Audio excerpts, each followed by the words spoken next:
Welcome to this podcast series that we'll be doing on careers in P&O. And today with us is Willie Munroe, which will be doing a reflection and looking at the road ahead for P&O in the UK. One of the reasons why I've brought Willie on today is because Willie is one of the, will I say, founding fathers of BAPO.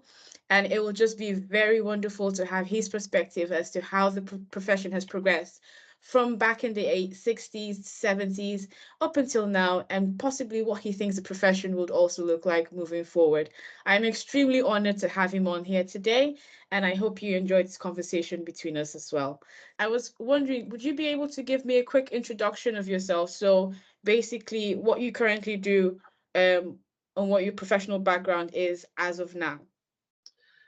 I'm retired. I'm an old man now. I live on Seal Island in Argyll. I still have,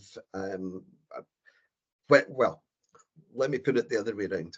When I finished clinical practice, which was about 6 years ago now, I was still supervising a PhD student at Strathclyde. And so my title was, and I still believe, because nobody's told me that they've taken it away, was Honorary Clinical Research Fellow at the Correct. Department of Biomedical Engineering in Strathclyde University. So within that, essentially now I have, as of September, I came off of the CPC register because I wasn't doing enough clinical practice. I was and I have been advisor to OPED, to ALARD, and I still do some teaching for the Society of Chiropodists and Podiatrists postgraduate diabetic foot course. I do a couple of modules for the University of Strathclyde on diabetic foot. Actually, at the end of this week, I'm back on film for 2 days because we're going to film the lectures for that I do for distance learning courses. Okay. I still do some lectures periodically for the University of Ulster, and I'm about from the fact that well, I suppose I've just done a bit of work. I'm on the editorial board of the Diabetic Foot Journal, so I review some of the things that's on there. So for the most part, it's academic, it's Okay. doing mentorship, it's that type of thing. But as I say, clinical practice now is 6 years behind. But after 40 odd years, there comes a time where enough is enough. When did P&O start for you? Essentially, it started for me probably in about 1969 because my father was an orthotist and was one of a leading group of orthotists in that sense, but there were prosthetists involved that started talks that created Optech, because up until then, to be an orthotist, you had to be a member of the British Institute of Surgical Technologists. And after a 7-year apprenticeship or thereabouts, you would be eligible to be given a licentiateship of the British Institute. There were 4 sections of the British Institute. There was prosthetics, there was orthotics, there was surgical, and there was dental. And the group which my father belonged to used to meet at Garnet College in London, usually about every September, and they really formed if you like, the background to the change in education process so that it became more formal. And that kind of tied in with the fact that the National Centre for Training and Education in Prosthetics and Orthotics in Strathclyde was formed and set up the first course back in 1972, I think. And so that section of the 70s, so the mid 70s, and I actually trained in Salford.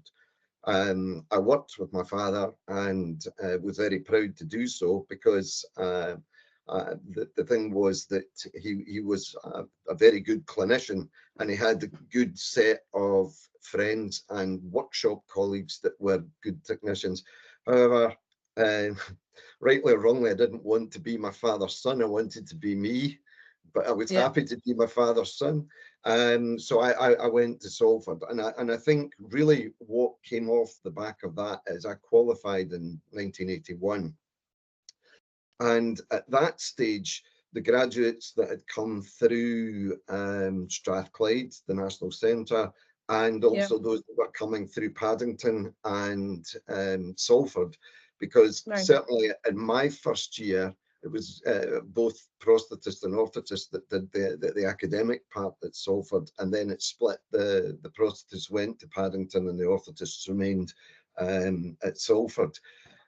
We started to get, I think, or that generation, that cohort that went through the education system in the 70s into the 80s, there was to a certain extent a degree of frustration because certainly for orthotists, we were known not as orthotists, but very often as fitters. Mm. And with that, maybe slightly pompous, but when folk used to refer to me as a fitter, I used to say fitter for what? Because we had an identity, we had an education that our forebears, certainly from college or university, didn't have. Yeah. Yeah. Um, but I think we were, dare I say, quite special in the sense that we had very much artisan craft training as well as academic training. And so there was a Yeah. fusion of these two worlds.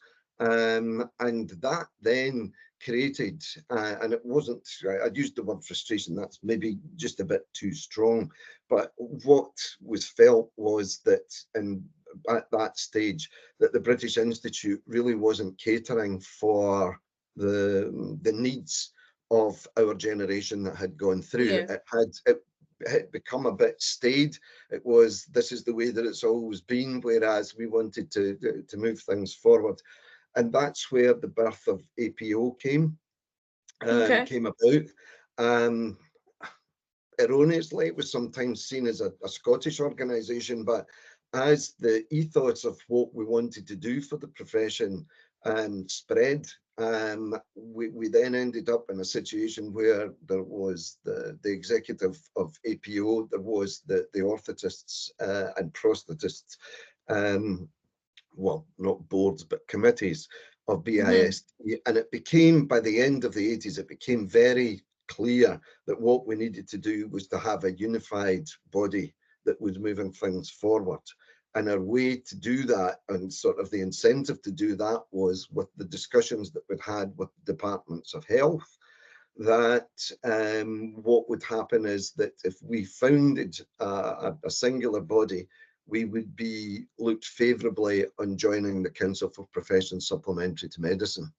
And so that Right. was the catalyst of getting BAPO together. And they were, it was challenging times because we were kind of shifting parameters that people to a certain extent were comfortable with to, broadly speaking, an unknown area, but it was Mm. founded on good clinical practice. It was Yeah. founded on education, and also in the early stages of looking to advance the career pathway.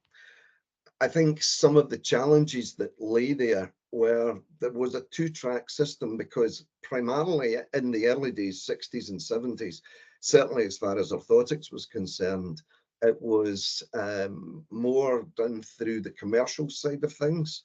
And Right. that there was, like, it's almost as if there was, because there was a commercial entity. And one of the things I think that was really important, and I think is still really important, is that many of us wanted any of the funding in prosthetics and orthotics to follow the professional rather than to follow the product. And Right. this Yes. has been one of the, well, it's been a passion of mine for the 46 years that I've been involved in this profession, is Mm. that many of the contracts, many of the commercial contracts that were set up, and even some of the NHS contracts that are set up, within it, is not about the funding of the professionals, the So, individuals, yeah, prosthetists and orthotists, because yeah, what true. that does, if the money follows the professional, then that allows for a proper career structure and it allows for advancement. Whereas, as I say, and I think it was maybe born, although I had retired from clinical practice by the time that COVID had come, but I think that just highlighted how fragile the situation was in terms of protection for the prosthetist and the orthotist, and Yes, the way that yes. the contracts were set up. So I think that there was this, if you like, almost second-class citizen type situation, that if you were Mm, employed within the contractual side of things, it was about money. But I think that where some of the where some of the benefits, because this is a kind of juxtaposition here, you want yeah, recognition of what you do professionally, but some of the yes. ways that allowed that to be driven was the fact that, um, I might well be criticised for using this, but within the NHS units of that time, it was pretty staid. Many of them were in basements, many of them were in poor accommodation. I mean, Patients, yeah. even as a contractor, we were in poor accommodation. You know, it was like cupboards, Yeah. or, you know, it wasn't set up the way that it needed to be. You said, But yeah. that jumping off point was the fact that within ours, and we ceased to kind of call it a company in that sense. We saw ourselves more like a dental practice or a GP's practice, and what we want is we wanted to be able to demonstrate the skills within that were clinical skills, and also be involved in research, be involved in development, be involved Yeah. in education, and that kind of all came together and was supported by the fact that we then got protection of title under the Council for Professions Supplementary to Medicine. Um, so once we had the foot in the door there, we were then in a situation where the title orthotist was being used, the title prosthetist was being used, the fitter bit Mm-hmm. started to disappear. It also allowed us at a higher level to be able to have conversations with physios, with podiatrists, and Further, actually yes. start to form good multidisciplinary professional links, because we were, again, because we were not seen or necessarily felt to be an integral part of the NHS. Once we started having these conversations, once people started to understand the level of training, both academically and also on the practical side of things, it became, and it was very positive. It was very assuring that we were seen as part of the team. And even more Yeah. so by 1999, when it was decided, and it was the case, that CPSM wasn't fit for purpose at that stage. It was 30 odd years old, and it hadn't kept up with Yeah. the progress in terms of education and practice, that I was fortunate enough to be asked to be the first prosthetist orthotist, although I was an orthotist, on the shadow board, and then subsequently I Right. served for 9 years on the actual council, because at Council, that yeah. stage, quite rightly, the situation was that you could only serve maximum period of 10 years. But Yeah. that really, what happened was, we had the the birth of BAPO in the mid-90s, which was then built upon by getting into HPC, the See, protection of title, and the advancement that was there. there, And yeah. for a group of professionals that numbered, I think at that stage, between 900 and 1,000, we were sitting at the top table. We had a voice, Yes, and which we was had a really important. presence Yes. in terms of policy going forward for that period of time. And I think, dare I say, our unique skills, um, between having the practice, the academic element, but also some of us that had business experience as well, that Yeah. brought an edge to some of the discussions within HPC, as it was then.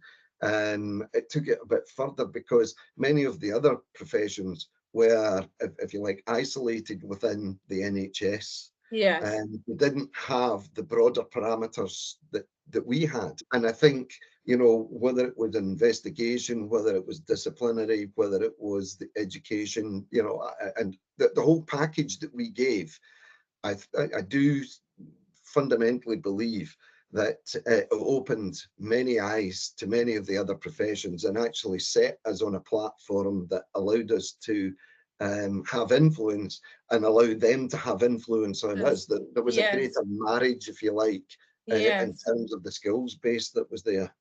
That So, that yeah, that is fantastic just to see the progression from where we were at as like orthotic fitters and like medical fitters and coming all the way along to this journey where we can actually be recognized. And I think that the work that you guys did has profoundly helped us where now we have allied health professions and you have that associations and organizations where P&O can actually not just be on the table but be part of the decision making as well.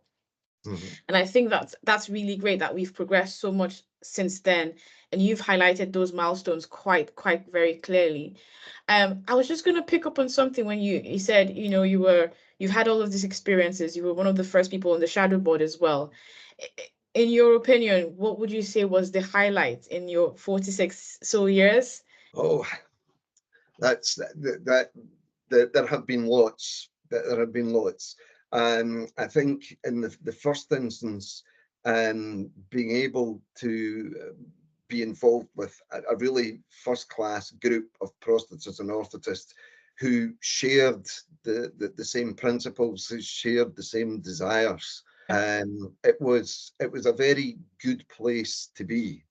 You know, between those that had come from what was basically the BIST side of things, those that came from APO and from the education.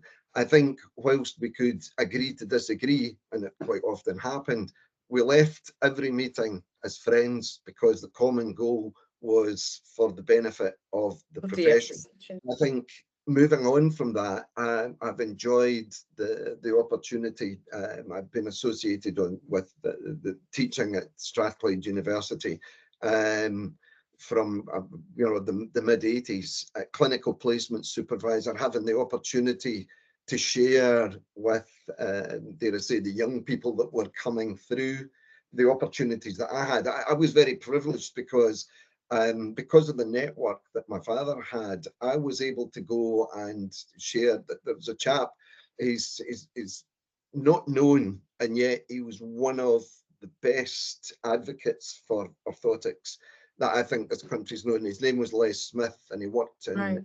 George Wright's in Birmingham. He had the best academic library of somebody of his generation. He had Right. the hand skills at the bench and he had the clinic skills. And so I spent time with him. I spent time with Peter Bullen in Liverpool. I spent time in Nottingham, in Newcastle. So I was able to interface with cultures, dare I say, you know, not just Yeah. Scottish, all of the other ones. And that was a massive lift. It gave you, well, it gave lots of confidence in what was there. I think in terms of then moving forward, um, my association in Strathclyde with Derek Jones, we did some research work. It was supposed to be that I was doing an MPhil, but I ended up being introduced to Bill DeToro in the States. Right.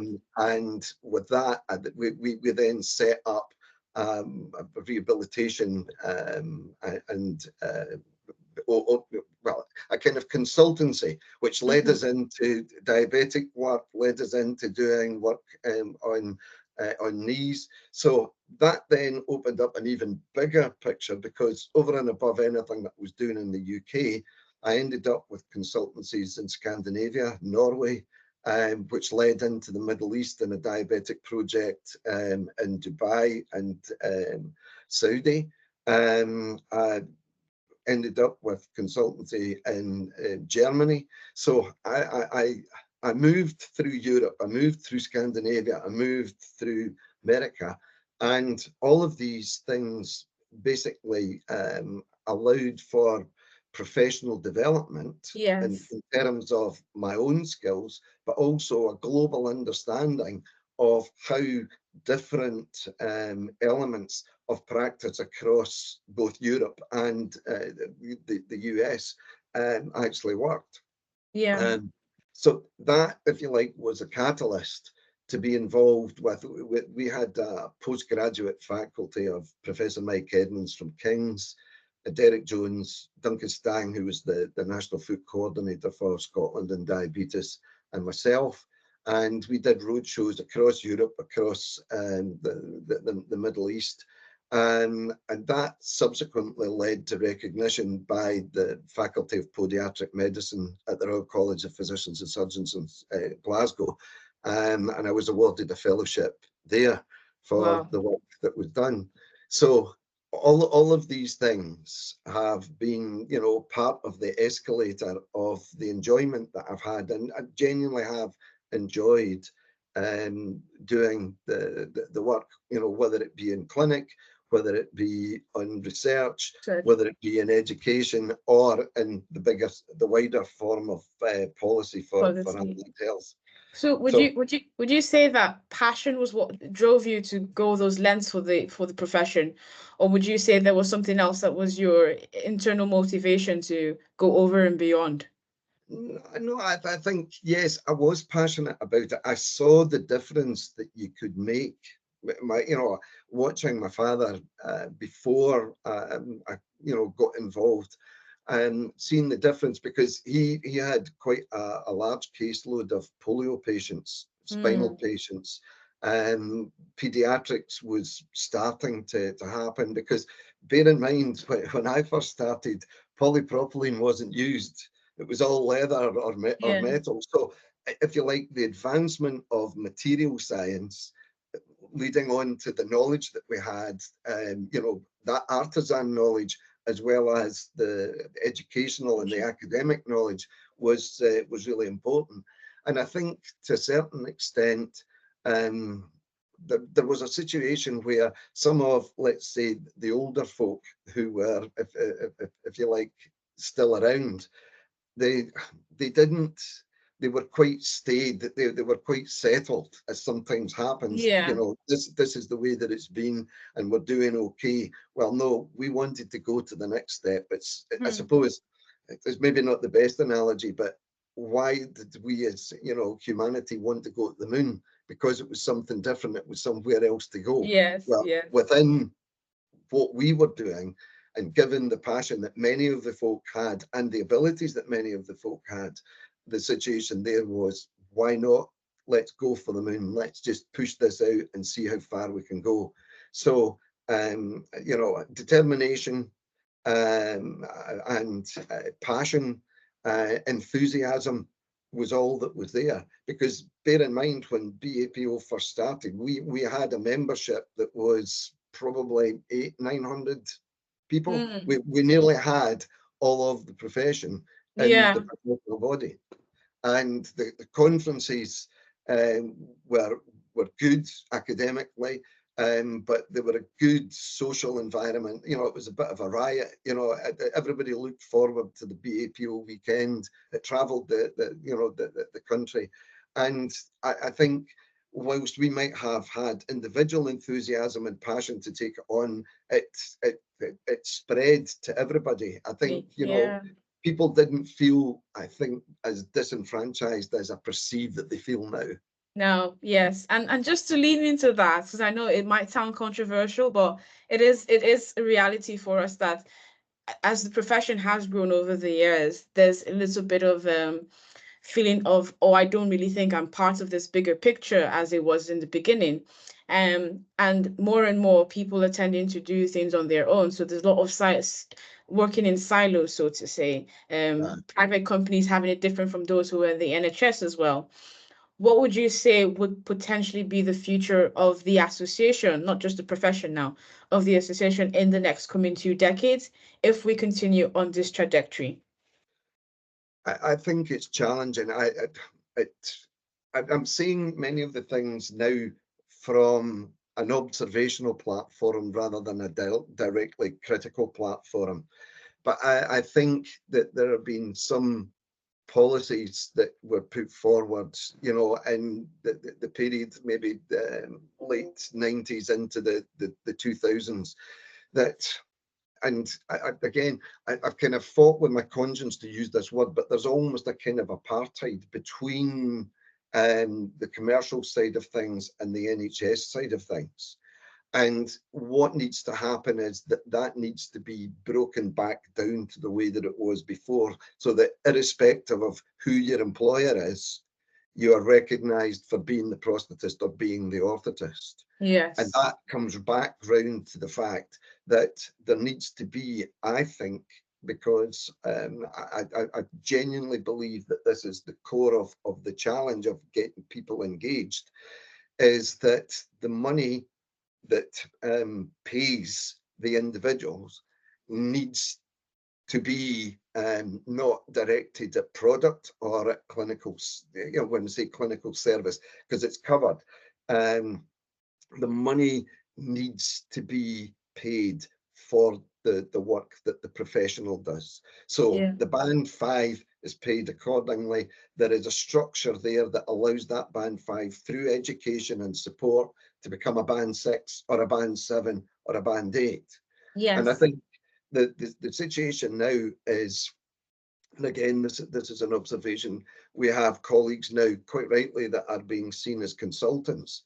But in my day, I was seen as a consultant, but would never be given the title of Yeah. consultant because I worked within the commercial side of things. So if Right. you look at the package that determines how you become a consultant, so you teach, you practice, you have fiscal responsibility, Mm-hmm. um, and now I think that the one thing that's important is that the advancement in the higher part of education, so the MScs, the PhDs, Yeah. I think all of these are important, but what they've got to be is they've got to be welded into a package that allows that transition to come through, irrespective of whether you work in the contractual side of things or whether you work on the NHS. True. That level Very true. playing field needs to be there, because if it is there, people don't feel under pressure of commercial constraint.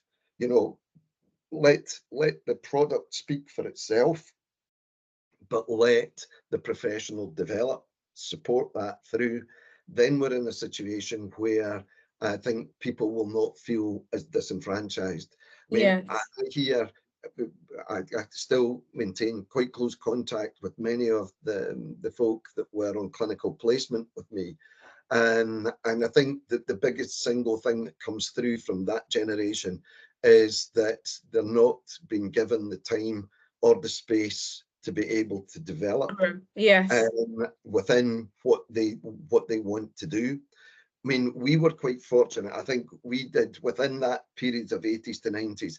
My generation, for those that wanted to take it up, had the golden opportunity not only to practice, but to learn other techniques, to go Mm. to the people that we were working with, whether it be the orthopedic surgeons, podiatrists, physios, and say, we've got this technique, we want to use it. And this is how it needs to operate.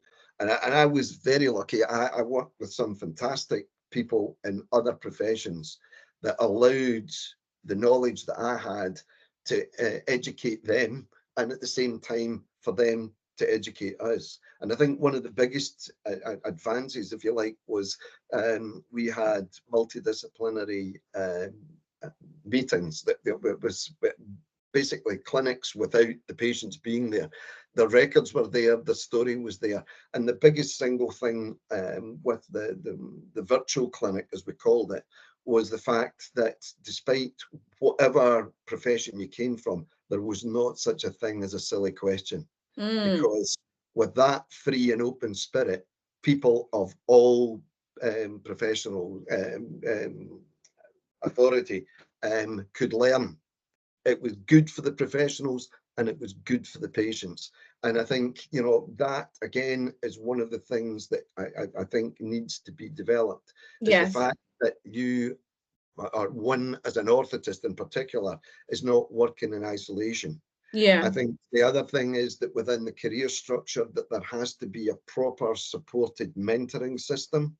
I think, again, this might sound challenging, but I know of many people that qualified, basically given a job, told this is your clinic, go off and get on with it without Yeah. any real mentoring supervision. And that is not because the institutions don't care, it's because the way that the system is set up doesn't allow for it. And I Yeah. think that's one of the challenges for retention as well. True. So it's about turning it back to what needs to happen. So basically, money follows the professional. Yeah. Any of the contractual side of things in terms of the hardware, that is separated out. And with that, then a proper career structure that gives people the opportunity to be able to look forward in a supported and mentored way.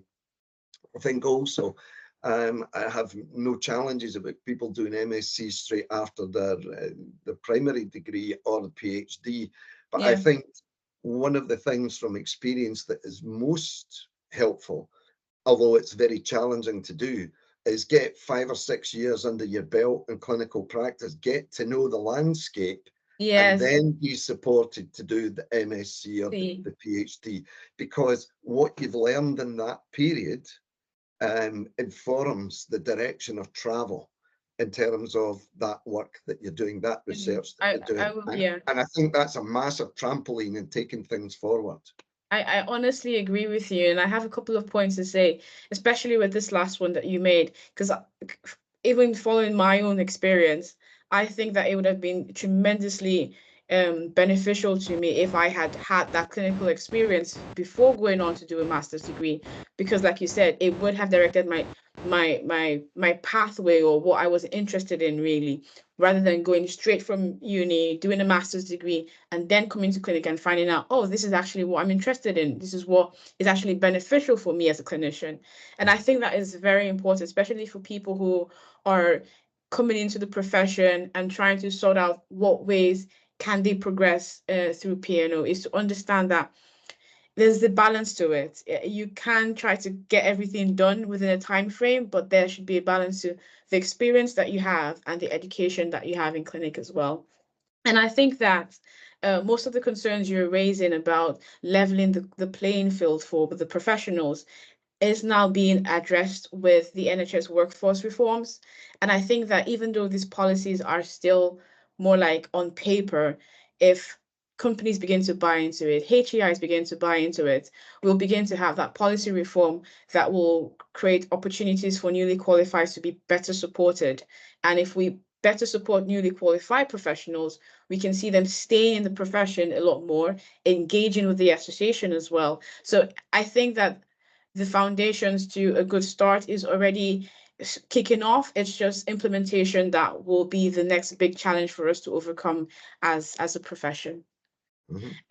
And yeah, so just to veer off, more of the workforce conversation and go into the more technical manufacturing perspective. You did mention earlier that when you started, you didn't use polyprop. It was all leather and metal. And I can't begin to imagine what that looks like, to be honest, seeing that I am of the polyprop generation. So from your experience, how has like the material science and the technologies evolved over the years?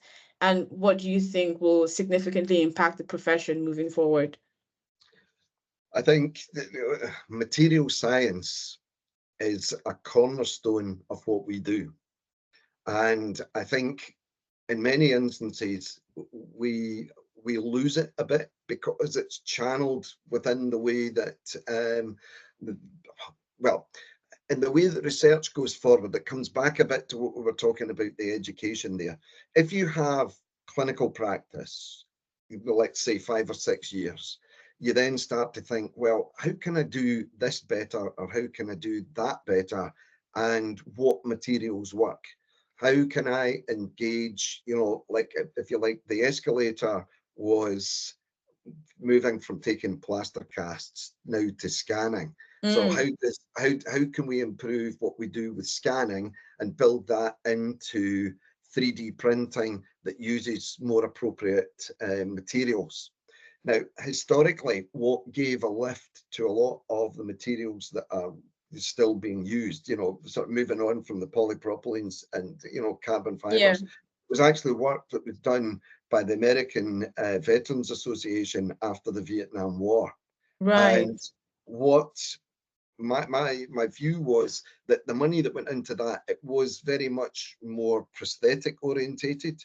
But what happened in the development of prosthetic materials then filtered back into orthotics and took Mm. things forward. So I think understanding and moving materials. I'll give an example, for instance, on an insole for a diabetic patient. Initially, it was a doctor called Tovey who used high density plastizo, used foam, and used pour-on and leather. And Right. so as that moved forward and the work that we did in the 90s, we started to use EVAs, we started to look at silicons, we started to look at different densities Mm. of you know, different shore densities to see if we could mimic a situation that dealt not only with biomechanics but also with tissue mechanics. Mm. So allying tissue mechanics with materials is quite an important part going forward. And then latterly, the likes of using devices like if we treated somebody for Charcot-neuroarthropathy and Yeah. we had them in a cast, because again, my team, we were all taught and educated on how to apply wound healing casts Mm. and how to manage that.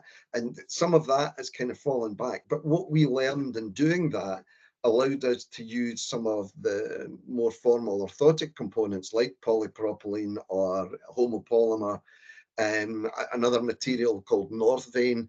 And so that allowed us then to take people out of casts, put them into ankle foot orthosis that were safe, even although they had bony prominences. Yeah. And so the skill in terms of doing that, that can translate up the line now to the techniques that you would use to scan and then to 3D printing. And I think with that, what you've got is you're going to have, if you like, a much more or the ability to audit the fit and Mm. audit the performance. And Yes. so as a consequence of that, that then supports what you're doing professionally, True. and gives you a degree of confidence and, you know, security within yourself. But Mm-hmm. actually what it does is it showcases to the other professions, you know, how things are moving on. And Yes. so that's why education, as well as the science, which is born of experience, rather than and it sounds as if I'm putting it down, and I really don't want to do that. But if you do your degree and you've had, you know, a relatively short clinical placement, and then you go on and pick a subject to do your MSc or your PhD, Yeah.